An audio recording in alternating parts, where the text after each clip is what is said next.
بسم اللہ الرحمن الرحیم۔ حدیث میں روایت ہے کہ حضرت محمد مصطفیٰ صلی اللہ تعالیٰ علیہ وسلم نے فرمایا، اگر میں ماں باپ کو اس دنیا میں پاتا تو میں نماز عشاء کے فرض پڑھ رہا ہوتا تو کسی ایک کی آواز سن لیتا تو میں نماز چھوڑ کر انہیں لبیک کہتا۔ ایک مرتبہ حضرت علی رضی اللہ تعالیٰ عنہ اپنے حجرے مبارکہ میں تشریف فرما تھے۔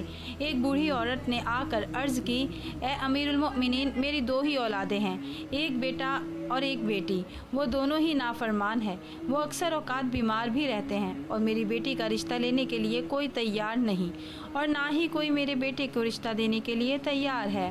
میں ایسے کون سے عمل کروں جس سے ان کی زندگی میں نفع اور مال رزق میں برکت آ جائے اور میری نافرمانی بھی نہ کریں اور میری اولاد کو رشتے بھی ہو جائیں اور وہ صحت مند بھی ہو جائے اور میری نافرمانی بھی چھوڑ دیں، کیونکہ میرا بیٹا اور بیٹی دونوں نافرمان ہیں، میری نافرمانی کرتے ہیں، میں جو کچھ کہتی ہوں میرا کہا نہیں مانتے۔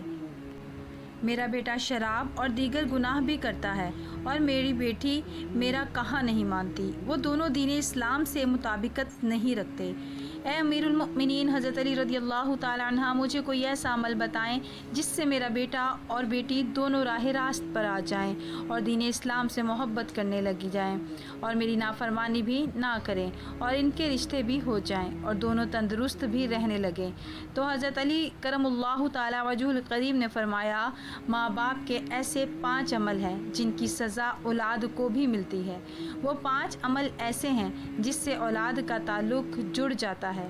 اے امیر المؤمنین حضرت علی رضی اللہ تعالیٰ عنہ نے فرمایا، اگر ماں باپ یہ عمل کرتے ہیں، ان عملوں کی سزا اولاد کو بھی بھگتنی پڑتی ہے۔ وہ بوڑھی عورت کہنے لگی، اے امیر المؤمنین، وہ کون سے 5 عمل ہیں جن کی وجہ سے میری اولاد بیماری میں مبتلا اور پریشانیاں، نافرمانیاں اور ان کی زندگی میں بہت سی مصیبتیں آ جاتی ہیں؟ تو امیر المؤمنین حضرت علی کرم اللہ تعالیٰ وجہ الکریم نے فرمایا، اے بوڑھی عورت، ماں باپ کا پہلا عمل یہ ہے جو ان کی اولاد کو گھاٹا دیتا ہے۔ نمبر 1، جس کے ماں باپ قرآن پاک پڑھ رہے ہوں اور اگر گھر میں تلاوت قرآن پاک نہ کرتے ہوں، ان کے گھروں میں بے برکتی نازل ہو جاتی ہے اور شیطان کے چیلے اس گھر میں ڈیرا ڈال دیتے ہیں اور شیطان کے یہ چیلے ان ماں باپ کی اولاد کو بھٹکاتے رہتے ہیں، جس کی وجہ سے ان ماں باپ کی اولاد بیمار رہنے لگتی ہے اور گھر میں لڑائی جھگڑے، ناچاکیاں اور بے اعتمادیاں بڑھ جاتی ہیں، جس کی وجہ سے ان کی اولاد نافرمان ہونا شروع ہو جاتی ہے، بلکہ دین اسلام سے بھٹکنا بھی شروع ہو جاتی ہے، کیونکہ قرآن پاک اللہ تعالیٰ کی ایسی مقدس کتاب ہے جس کے ہر الفاظ کو پڑھنے سے اللہ تبارک و تعالیٰ انسان کو 10 نیکیاں عطا فرماتا ہے اور ہر 10 نیکیوں کے بدلے میں انسان کا مرتبہ اور رتبہ بلند کر دیا جاتا ہے اور ہر اس نیکی کے بدلے میں اس کے گھر میں برکتیں اور رحمتیں نازل فرماتا ہے، جن کی وجہ سے اس ماں باپ کی اولاد پر اثر پڑتا ہے اور ان کی اولادوں پر بیماریاں اور مصیبتیں ختم ہو جاتی ہیں اور وہ باحیا اور دین اسلام پر قائم رہتی ہیں اور اللہ تبارک و تعالیٰ ان کی اولادوں کی قسمت اپنے ایک فرشتے کے ذمے لکھ دیتا ہے۔ وہ فرشتے شیطان کے چیلوں کو بھگا دیتا ہے اور ان کے گھر میں برکتیں اور رحمتیں اللہ تبارک و تعالیٰ کے فضل و کرم سے برستی رہتی ہیں۔ جہاں اللہ تبارک و تعالیٰ کی برکتیں اور رحمتیں برسنا شروع ہو جائیں، اس گھر میں نہ ہی شیطانے آ سکتے ہیں، نہ بے برکتی اور نہ ہی ان کی اولادوں کو کوئی سایہ تنگ کر سکتا ہے اور پریشانی انہیں چھو بھی نہیں سکتی۔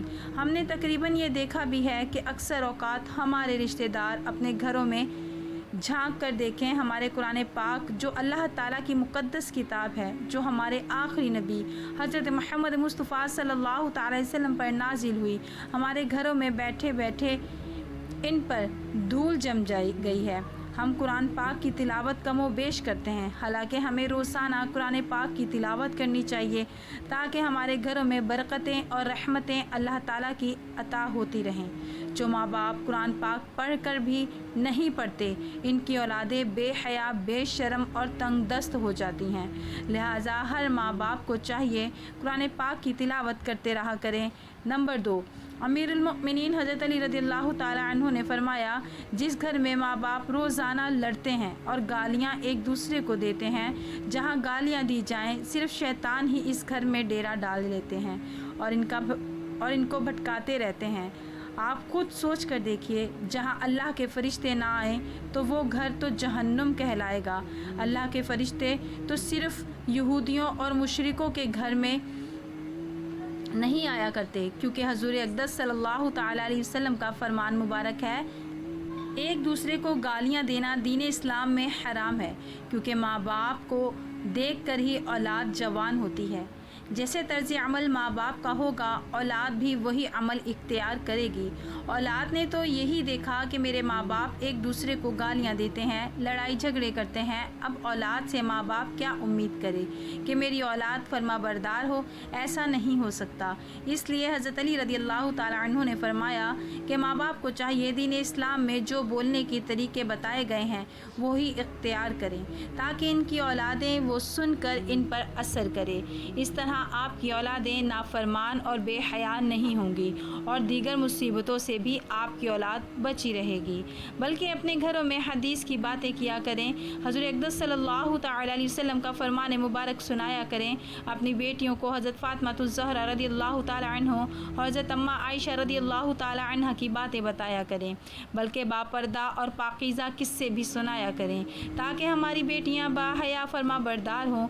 اس لیے ماں باپ کو چاہیے دین اسلام کے طرز پر ہی بولا کریں، تاکہ ان کی اولادیں بیماریوں سے اور نافرمانیوں سے بچ سکیں۔ نمبر 3، مولا علی رضی اللہ تعالیٰ عنہ فرماتے ہیں، ماں باپ کی بے پردگی کی وجہ سے ان کی اولادوں پر خطاؤں اور بیماریوں کا حملہ ہوتا ہے۔ حدیث صحیح بخاری میں ابو ہریرہ رضی اللہ تعالیٰ عنہ سے روایت ہے، حضور اقدس صلی اللہ تعالیٰ علیہ وسلم نے فرمایا، جو پردے دار عورت ہوگی اس پر جنت واجب ہے، جو بے پردہ عورت ہوگی اس پر جہنم واجب ہے۔ جہاں بے پردگی ہوگی وہاں اللہ تعالیٰ کے فرشتے ایسے گھروں میں رہنے والے انسانوں کے لیے بد دعائیں کرتے ہیں، اور شیطان نیچے بیٹھ کر ان کے گھروں کو اپنا بسیرا بنا لیتا ہے۔ جہاں بے پردگی عام ہو وہاں ماں باپ کی اولادیں بے حیا، نافرمان اور غلط کاموں میں پڑ جاتی ہیں۔ یہی نہیں بلکہ ان کی اولادوں کو مصیبتیں اور پریشانیاں اپنا مقدر بنا لیتی ہیں۔ یہ سب ان کے ماں باپ کی بے پردگی کا نتیجہ ہوتا ہے۔ جہاں بے پردگی ہوگی وہاں اللہ کی رحمت اور برکت کبھی نہیں آئے گی، اور ان ماں باپ کی اولادیں ہر فتنے اور ہر شر سے محفوظ نہیں رہ سکیں گی، کیونکہ جو اللہ تعالیٰ کے فرشتے بلاؤں اور خطاؤں کو ٹالتے ہیں وہ تو اس گھر سے چلے جاتے ہیں۔ ان کی بے پردگی کی وجہ سے وہ اولادیں اپنے ماں باپ کا ادب نہیں کیا کرتی، بلکہ اس گھر کی اولادیں کسی مصیبت یا پریشانیوں میں ہمیشہ مبتلا رہتی ہیں۔ اور ہم نے اپنے آس پاس بھی یہی دیکھا ہے کہ جہاں بے پردگی ہوتی ہے وہاں دنیاوی الفاظ بھی جڑ جاتے ہیں۔ جہاں بے پردگی ہوگی ان ماں باپ پر اللہ تعالیٰ کی ناراضگی ہوتی ہے، لیکن دنیا بھی ان کو اچھی نظروں سے نہیں دیکھا کرتی۔ اس لیے ماں باپ کو چاہیے کہ اپنے پردے کا خاص انتظام کریں اور اپنی اولادوں کو بھی پردے کی تلقین کیا کریں، تاکہ ان کی باحیا بیٹیاں حضرت فاطمہ الزہرا رضی اللہ تعالیٰ عنہ کی پیروی کر سکیں۔ ہم سب نے یہ باتیں سن رکھی ہیں کہ دنیا کہتی ہے اپنے دل پر قابو ہونا چاہیے اور دل کا پردہ ہونا چاہیے۔ ناظرین ذرا غور فرمائیے، آپ کا دل حضرت فاطمہ الزہرا رضی اللہ تعالی عنہا جیسا تو کبھی مضبوط نہیں ہو سکتا، نہ ہی ہوگا۔ حضرت فاطمہ الزہرا رضی اللہ تعالیٰ عنہ کو حضور اقدس صلی اللہ تعالیٰ علیہ وسلم شادی کے بعد اپنے گھر لے کر جا رہے تھے۔ آگے راستے میں ایک نابینا صحابی بیٹھا ہوا تھا۔ حضرت فاطمہ رضی اللہ تعالیٰ عنہ نے اپنے چہرے مبارکہ پر پردہ ڈال دیا۔ حضور اقدس صلی اللہ تعالیٰ علیہ وسلم نے فرمایا، بیٹی فاطمہ صحابیہ، یہ تو اندھا ہے، وہ آپ کو دیکھ نہیں سکتا۔ حضرت سیدنا فاطمہ الزہرا رضی اللہ تعالیٰ عنہ نے فرمایا، وہ صحابی اندھا ہے، میں اسے دیکھ سکتی ہوں۔ ناظرین، یہ ہمارے لیے صرف حضرت فاطمہ الزہرا رضی اللہ تعالیٰ عنہ اور حضور اقدس صلی اللہ تعالیٰ وسلم کا ایک نمونہ تھا۔ اپنے پردے کو اپنی زندگی کا مقصد بنا لیں۔ آپ کو نہیں معلوم کہ یہ مشرکوں اور یہودیوں کی چال ہے۔ ہمارا پاک دامن بیٹیوں اور بہنوں کو ورغلا رہے ہیں تاکہ وہ پردہ نہ کریں۔ یہ ہماری ثقافت اور دین اسلام کے خلاف ہے۔ پردہ عورت کا زیور ہے عورت زیور کے بنا اچھی نظر نہیں آتی، اس لیے اپنے پردے کو حضرت فاطمہ الزہرا رضی اللہ تعالی عنہا کی طرح اپنائیں تاکہ اللہ تعالیٰ اور اس کا رسول بھی خوش ہو جائے اور آپ کی یہ دنیا اور آخرت سنور جائے گی۔ نمبر 4، حضرت علی رضی اللہ تعالی عنہ نے فرمایا، جو ماں باپ دوسرے کسی ماں باپ کی اولادوں کے لیے اچھا نہ سوچتے ہوں یا نہ دیکھتے ہوں، ان کی اولادوں پر اللہ تعالیٰ بھی وہی فرمان جاری کرتے ہیں جو لوگ دوسروں کی اولادوں کے لیے برا سوچتے ہیں۔ اللہ تبارک و تعالیٰ ان کی اولادوں کے لیے برا کرتا ہے، کیونکہ اللہ واحد لا شریک ہے، اس کی بے پناہ قدرت ہے۔ اللہ تعالیٰ کسی بھی ماں کی محبت سے زیادہ اپنے بندے سے پیار کرتا ہے۔ جب تم کسی کی اولاد کو دھوکہ یا کسی پریشانی میں ڈالو گے، اللہ تعالیٰ وہی نظر یہ آپ کی اولاد پر مسلط کر دیتا ہے۔ جیسا کرو گے ویسا بھرو گے۔ تم اگر کسی کی اولاد کے لیے اچھا سوچو گے تو اللہ تبارک و تعالیٰ تمہاری اولاد کے لیے بھی اچھا سوچیں گے۔ جیسا تم کسی کی بیٹی کے بارے میں سوچتے ہو یا کسی کے بیٹے کے بارے میں سوچتے ہو تو ویسا ہی اللہ تبارک و تعالیٰ تمہاری اولاد کا بھی دوسروں کی نظر میں یہی نظریہ قائم کر دیتا ہے۔ حدیث پاک کا ایک مفہوم ہے کہ حضور اقدس صلی اللہ تعالیٰ علیہ وسلم کی خدمت اقدس میں ایک صحابی نے عرض کی، یا رسول اللہ صلی اللہ تعالیٰ علیہ وسلم، فلاں صحابی کسی عورت کو چھپ چھپ کر دیکھتا ہے۔ تو آپ صلی اللہ تعالیٰ علیہ وسلم صحابہ سے اس صحابی کو فرمایا، اس کو بلا کر لاؤ۔ جب وہ صحابی آپ صلی اللہ تعالی وسلم کی خدمت اقدس میں حاضر ہوا تو آپ صلی اللہ تعالی وسلم نے اس کو فرمایا، تم اپنے گھر کی نگہبانی چھوڑ گئے ہو کیا؟ اس صحابی نے عرض کی، یا رسول اللہ صلی اللہ تعالی وسلم، نہیں، میں تو اپنے گھر پر آپ کے فرمان کے مطابق ضرور نگہبانی کرتا ہوں۔ آپ صلی اللہ تعالی وسلم نے فرمایا، جاؤ گھر جا کر دیکھو آپ کا گھر محفوظ بھی ہے یا نہیں۔ تو وہ صحابی جب گھر پہنچا تو اس کی ایک دیوار گر چکی تھی۔ تو وہ صحابی فوراً حضور اقدس صلی اللہ تعالی وسلم کی خدمت اقدس میں حاضر ہوا اور فرمایا، رسول اللہ صلی اللہ تعالی وسلم، یہ کیا ماجرا ہے؟ آپ صلی اللہ تعالی علیہ وسلم نے فرمایا، کسی باپردہ عورت کو تم چھپ کر دیکھو گے تو اللہ تمہارے گھر کی دیواریں گرا دیں گے۔ اس لیے ہر کسی کی بیٹی کو اپنی بیٹی سمجھو، ہر بہن کو اپنی بہن سمجھو، تاکہ تمہاری عزتیں بھی محفوظ رہ سکیں۔ نمبر 5، امیر المؤمنین حضرت علی رضی اللہ تعالیٰ عنہ نے فرمایا، جو ماں باپ اپنے گھر میں حلال اور حرام کا فرق نہ کرتے ہوں، حرام وہ نہیں جو حرام جانور کھا لیا جائے یا کوئی اور حرام چیز کھا لی جائے، وہ تو قطعاً حرام ہی حرام ہے۔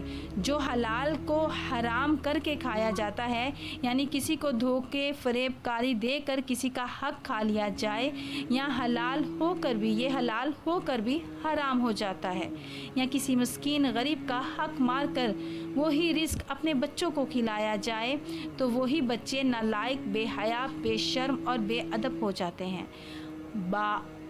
بعض احباب ایسے ہی کرتے ہیں کہ میں نے فلاں مال یا رزق اتنا خریدا تھا، اور قسم اٹھا لیتے ہیں وہ مال تو بک جاتا ہے لیکن اس میں برکت نہیں رہتی۔ برکت اسے کہتے ہیں جس رزق میں اللہ کی رضا شامل ہو۔ جس رزق میں برکت نہ ہو، یعنی اللہ کی رضا نہ ہو، وہ رزق حرام ہو جاتا ہے۔ اس عمل سے بھی ان ماں باپ کی اولادیں نافرمان، بے حیا اور دین کے بتائے ہوئے راستے پر عمل نہیں کرتی۔ ناظرین، اپنے اولاد کو حق حلال کھلائیں، اور جو حضرت علی رضی اللہ تعالیٰ عنہ نے یہ قول مبارک فرمایا ہے کہ ان پر عمل کریں، اللہ تعالیٰ اپنے حفظ و امان میں رکھے۔ آمین یا رب العالمین۔ ناظرین، ویڈیو پسند آئی ہو تو کمنٹ باکس